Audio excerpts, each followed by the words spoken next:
Éramos tan pobres. Qué miseria, chico. ¡Qué miseria! Bueno, en realidad lo seguimos siendo, o al menos eso dicen los informes de la UCA y del INDEC que se difundieron en los últimos días. 2 millones de nuevos pobres. 32% de pobreza. 1.900.000 personas para ser exactos.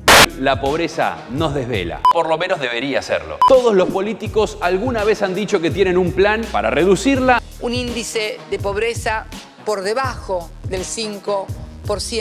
O hasta incluso para eliminarla. ¡Pobreza cero! ¡Pobreza cero! Por eso es importante para los estados y para los gobiernos tener una estadística concreta y fiable. ¿Y cómo se mide la pobreza en Argentina? Abro hilo. La pobreza siempre es una amenaza, sobre todo una amenaza para mí, ¿no? Una de las maneras es la forma que utiliza el INDEC. INDEC es Instituto Nacional de Estadística y Censo. ¿Dónde está Moreno? Y es el encargado de generar datos, medirlos, analizarlos. Seguro lo conozcan de otras mediciones como inflación. ¿Puedo cortar esto un minuto? Me quiero ir. El INDEC mide la pobreza desde el año 1988. En ese momento, en el Gran Buenos Aires, la cantidad de familias bajo la línea de pobreza era del 22,5%. ¿Notaron que cada vez que hablamos de pobreza decimos línea? Hay una explicación. ¿Qué es lo que traza esa línea? ¿Qué es lo que la dibuja? No sé. La canasta básica. Puede haber una canasta básica de alimentos o una canasta básica un poco más amplia. Es complicadísimo explicarlo, fuera de joda, pará. La canasta básica de alimentos está conformada por los requisitos calóricos básicos que necesita una persona y lo establecen nutricionistas. Era yo.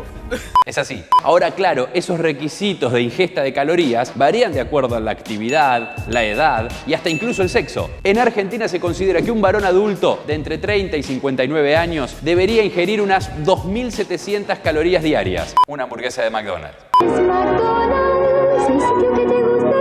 Pero ahí empiezan a aparecer las primeras dificultades, porque claro, las mujeres deben ingerir una cantidad de calorías diarias de 2.000. O sea, tienen que comer distinto. Y los chicos, incluso menos. Como para ordenar la cuestión, se estableció que para analizar las calorías básicas que necesita una familia tipo, se necesitan alimentar a 2,24 personas. En base a ese requisito, se le pone a esa canasta un precio básico monetario. Es decir, cuánta plata sale alimentar a 2,24 personas. En realidad, a 2 personas, 24 partes de una persona. Si los ingresos de una familia no alcanzan para alimentar a 2,24 personas, el INDEC dice que esa familia no pudo acceder a una canasta básica alimentaria. Por lo tanto, es indigente. Por encima de la canasta básica alimentaria está la canasta básica total, que incluye una serie de artículos que se deben consumir para llevar una vida digna. ¿Se entiende? Por un lado, la canasta básica alimentaria para la línea de indigencia y por otro lado, la canasta básica total para la línea de pobreza. ¿Y quién mide los ingresos de las familias para saber si alcanzan a superar una línea o la otra? El INDEC, a través de la encuesta permanente de hogares. Pero este tipo de medición tiene un problema, porque si esa línea es tan determinante de acuerdo al ingreso, si un mes una familia gana, pongamos, 5 pesos más, dejaría de ser pobre por 5 pesos. ¿Quién deja de ser pobre por 5 pesos?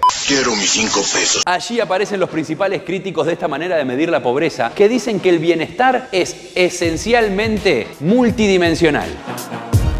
Dentro de ese otro enfoque está la otra manera de medir la pobreza en la Argentina, la que utiliza la Universidad Católica Argentina, más conocida como la UCA. ¿Qué es el enfoque multidimensional? Básicamente eso, que para medir la pobreza no hay una línea y solamente se puede basar en el consumo, sino que hay un montón de factores que inciden en saber si una persona es pobre o no es pobre. En definitiva, datos económicos, pero también sociales, como por ejemplo, seguridad alimentaria. La seguridad alimentaria es un ítem que está determinado por si una persona ingiere menos alimentos que el mes pasado o si pasa hambre. El otro ítem que se utiliza es el acceso al sistema de salud. Para medir el acceso al sistema de salud, se le pregunta a las personas si tienen acceso a un hospital público o si han tenido que comprar menos remedios en el último tiempo por alguna cuestión económica. El tercer ítem es el acceso a servicios básicos, acceso a la red de agua corriente, acceso al tratamiento de aguas servidas o déficit de conexión a red de energía eléctrica o gas natural.